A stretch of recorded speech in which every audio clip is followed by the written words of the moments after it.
Joe talks about Joe.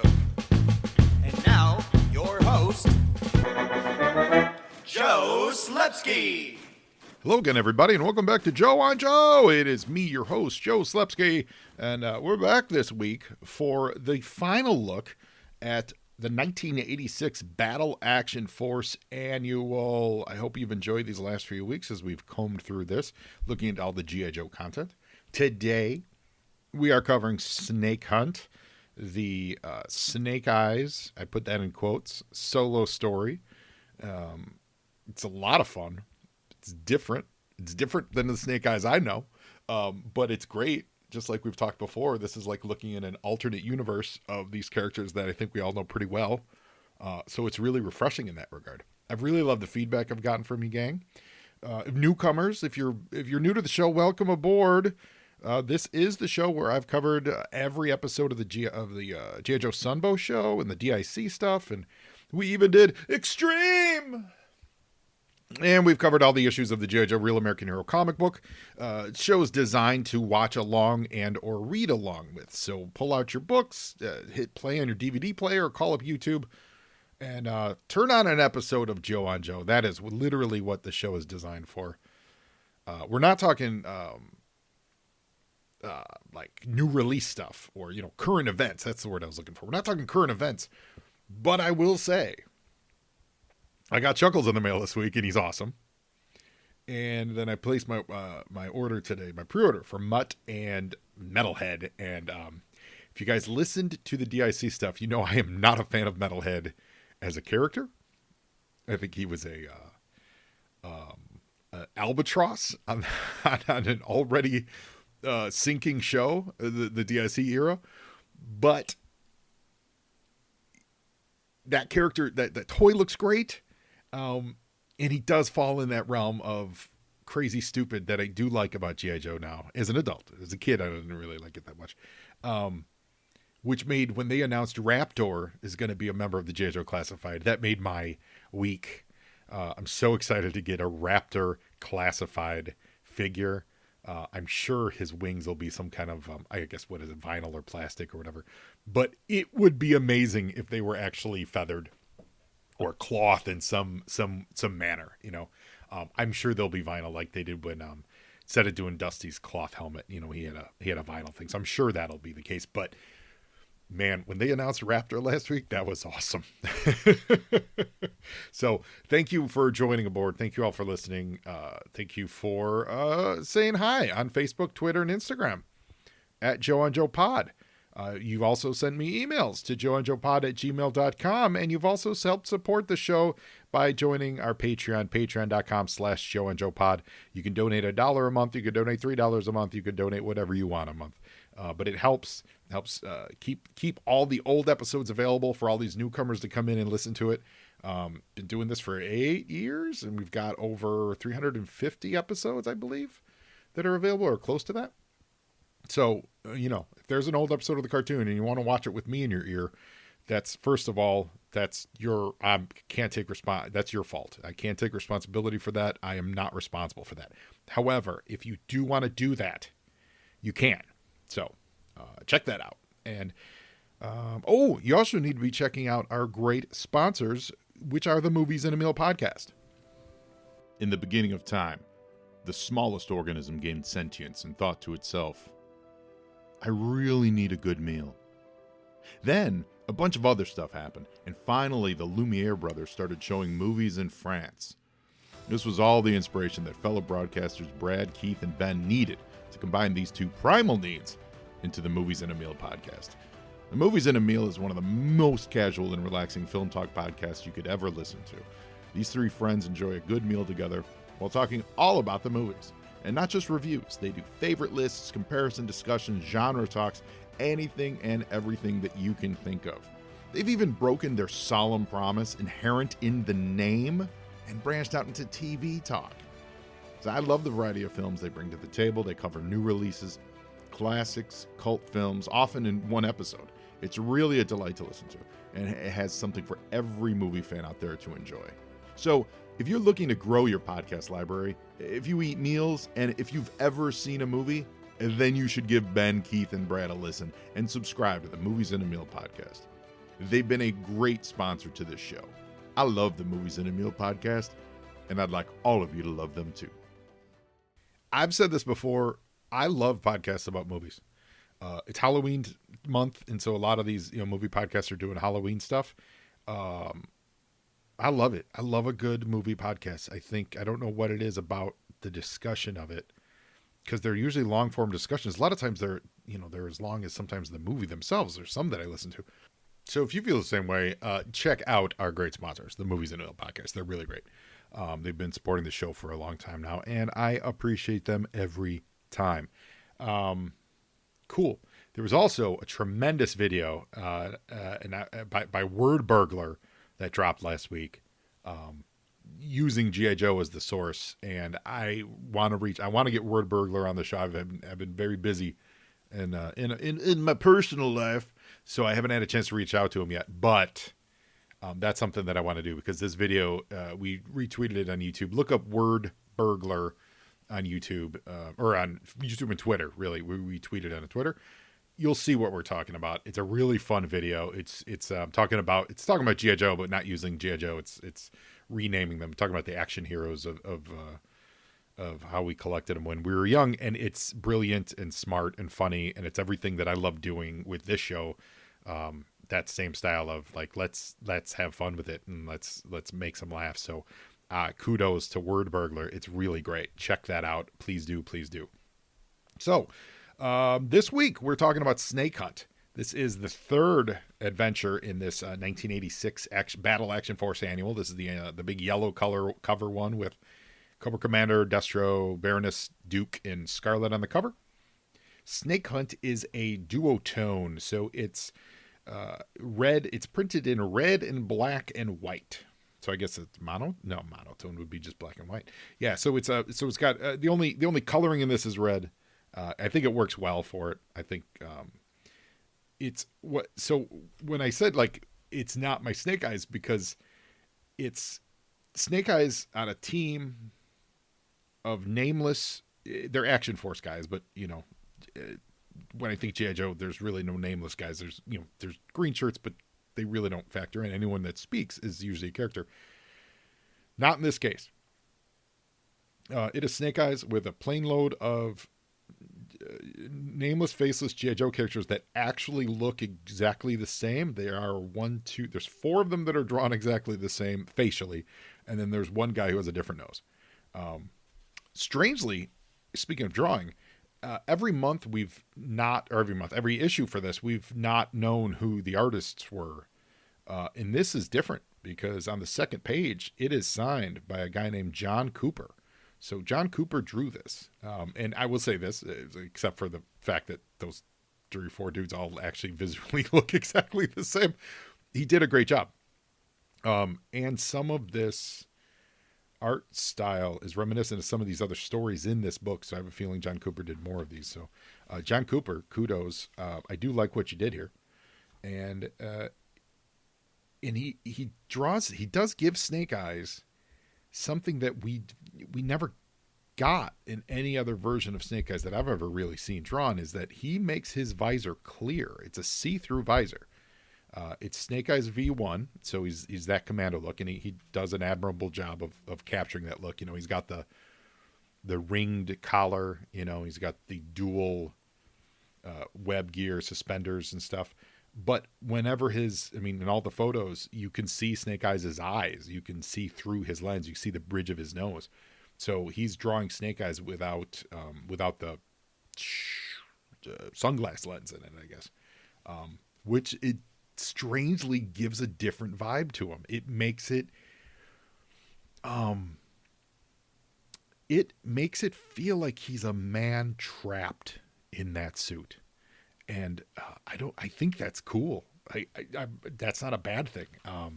I've never thought of Snake Eyes that way. I've just thought of Snake Eyes as a dude who knows what's up, and he knows he's just, whatever his look is, he knows it's intimidating. He knows he wants to cover his face, so on and so forth.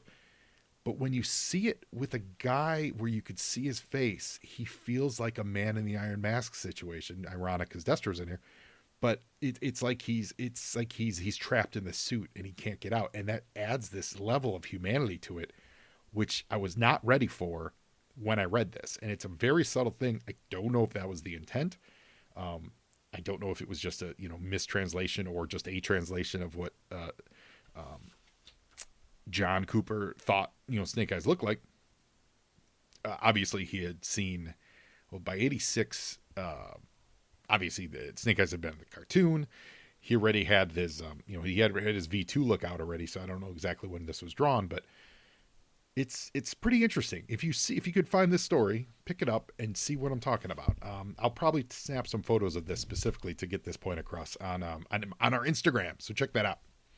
Anyway, we open with a big C-130 flying through the sky. An action force transport. It's heading home after the completion of another successful mission. But none of the troopers realized with an S, that they were flying to their doom. So there's a radar shot, and there was someone watching them, and they're on the radar. The target is still on course, sir. It'll be in range in 2 minutes. So if someone's watching them, they're the blip on the radar. Sorry for not being able to spit that out. Is it Destro? Well, if it's Cobra Commander, he doesn't have that multiple S. It says the fools are flying straight into my trap. So someone's excited about them. Then we get the shot of Snake Eyes in the cabin with all these other, I'll say Joes, but Action Force dudes, where they all look alike. And Snake Eyes is sitting there. It says, Snake Eyes is alone. This is one of the guys speaking. Snake Eyes is a loner. Even after the missions are over, he still distances himself from the rest of us. Another guy says he's a real silent type, never speaks a word, which is necessary storytelling wise. That's necessary for us. Every comic is someone's new first one. Not everyone has to know his full backstory. And at this point, we would have gotten at least the origin of Snake Eyes over in the States. Someone says, I don't know how he got into this outfit. We're all meant to be a team. He certainly doesn't fit. And I wouldn't let him hear you say that. If I were you, no one crosses Snake Eyes and lives. And that's the part where I really went, okay, alt reality, because, with the way Hama portrays it, Snake Eyes is the ultimate teammate. Snake Eyes is the guy you need on your team. He is the guy who literally sacrificed. The reason he wears the mask is because he was sacrificing it for his team. So these dudes are basically saying, just because he doesn't want to hang out with us, he doesn't belong on this team, which is a real boys club mentality. Let's be honest. It's a real hey, Jim, we're going to the strip club after work. Do you want to go with? No, thank you. Okay, well then you suck at work and we're going to ostracize you as you go about your work day. That's really what's happening here. So we go to the next page and someone in the cockpit says, alert, we're under attack. SAM missile heading straight towards us. And this is also where it gets weird too. They said we can't avoid it, but at least we can give the rest of the boys a chance to get clear. And in the back, Snake Eyes lowers the back ramp, right? And one of the dudes says Snake Eyes is indicating to us to jump. And he says, I'm not hanging around to find out why. And Snake Eyes is, he's got his parachute on. He's at the back door. Someone else says, move it, lads. Snake Eyes isn't going to leave us behind. And someone else goes, it's no good, Larry. I think it's too late. So Snake Eyes did leave them behind. They all blow up.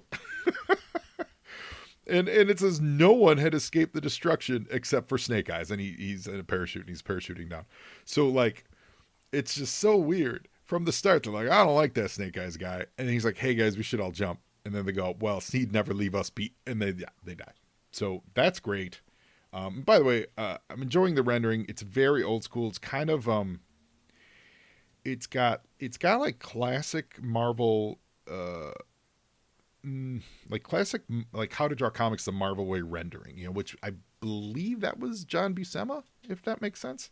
So it's got this John Buscema feel. It was John or Sal Buscema. I forget who drew that, but it's got a John and or Sal Buscema feel. They're both similar at times. If you put them next to each other, I absolutely can tell the difference. but I'm seeing similarities here of this very Buscema style in the art. But then their faces, and this might be the same guy that I said I thought was kind of had this Carlos Ezquerra look for the faces. He's hitting that for all these Joe faces, but the body, the forms are very much like How to Draw Comics the Marvel Way. Which, hold on, and I'm back. It is John Buscema. So yeah, I got my Buscema's correct. So yeah, it's very much a Buscema vibe on the forms and stuff. It's a jungle story, so there's a lot of bushes and trees and hatching for backgrounds and things like that. There's overall, there's not a lot of like perspective, not a lot of establishing shots. Most of them are medium shots, so there's a lot of close-ups, a lot of shoulder high, waist high drawings of pretty much everybody. Actually, except till we get to the very last page, which we'll get to anyway. So Snake Eyes is parachuting down, and meanwhile, nearby there's it's Cobra, and it's Destro, and he says the Hercules, which is the C-130, has been destroyed as you ordered, Cobra Commander. So it is Cobra Commander, so he was the one that ordered it, but now we get the hissing. So he says, yes, Destro. He says, but the one called Snake Eyes has survived. Those are really amazing binoculars he has. Maybe he has like image magnification in his face mask. So we go to the next page. He says he must be tracked down and destroyed, or my whole plan will have failed. His whole plan was just to kill Snake Eyes. So Destro decides to personally lead the hunt for him. They're Destro, and this hat was the case too in one of the other ones he appeared. It's obvious he definitely has a chrome head for sure, but his face is drawn like anyone else's face. Like it's almost like he's painted chrome instead of in a beryllium mask, if that makes sense. There's just a lot of facial expression and no real effort to make it look like he's in any kind of rigid mask. He looks like just one of those Joes, but with a shiny chromey head. Anyway, Snake Eyes lands, is very silent. He hears a bird. He throws a knife to try to kill that bird, but it was only a bird. And also he missed too, which is weird. So he only does have a knife on him. He does not have any kind of gun or laser or anything on him. But the sound of the bird squawking away alerts the Cobras, and so they start to close in on him. And so Snake Eyes tensed, sensing danger. We go to the next page. This is where we get the confirmation that was his only weapon. His only weapon was the hunting knife. But that gave him an idea. Also, the other thing, this whole adventure, very much John Rambo. It is very Rambo First Blood. So Snake Eyes, in the time it takes for Cobra to catch up to him, and Predator, he shaves up some punji sticks or spears using that knife. He also makes a bow and arrow and arrows. So he whittles up spears, a bow and an arrow, and now he's ready to take on the enemy. And so now they're coming. So again, like Predator, where at the end Dutch had to get all the weaponry together. That's kind of what we're seeing here too. So as the Cobras get closer to him, Snake Eyes appears out of nowhere, uses his makeshift bow and arrow, and he shoots the Cobra in the back. Also, this Snake Eyes kill count is high in this. It does not go towards our Snake Eyes kill count because, as we said, this is not our Snake Eyes, but kills this guy, shoots him right in the spine. Cobra 4 out. So within minutes, the rest of the Cobras catch up to him. He's got an arrow in the back. Destro says, tell your men to spread out and continue the search in pairs. I can't afford to lose any more troopers. That just means you're going to lose them by 2. And they're all named different numbers. So that was Cobra 4. So now we got Cobra 6 and Cobra 7. They're about to die. Cobra 6 gets knifed in the back. Snake Eyes sneaks up on him from behind out of the bushes. And then Cobra 7 gets an arrow in the front of the chest. The guy has a chance to see him and scream his name and shoots into the sky. So Snake Eyes pulling a little Storm Shadow duty here too. So now the other 2 Cobras, whose named are 9 and 10, they also get arrows in the face on the next panel. What's neat is because it's this duotone printing, it's just the red. They're only hitting these. They're using the red as you would spot blacks, but then they're also spotting blacks on the page too, and that has a really neat almost 3D effect. And it really is. If there were blue on this page, you literally could have it be an offset 3D process.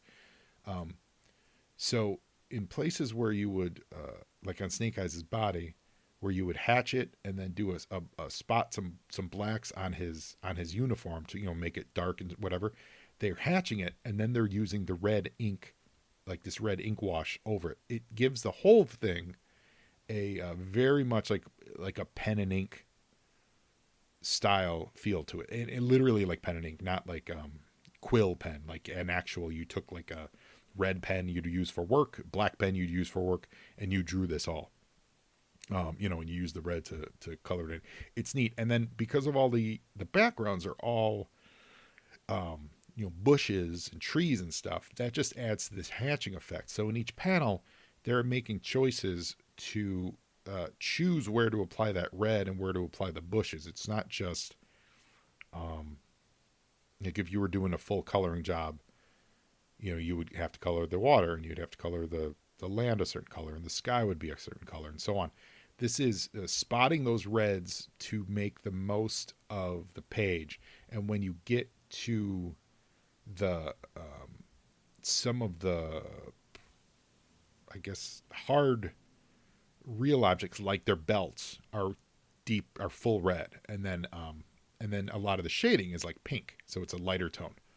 So they're using two tones of the same ink, and so that gives the whole effect a real pop to it.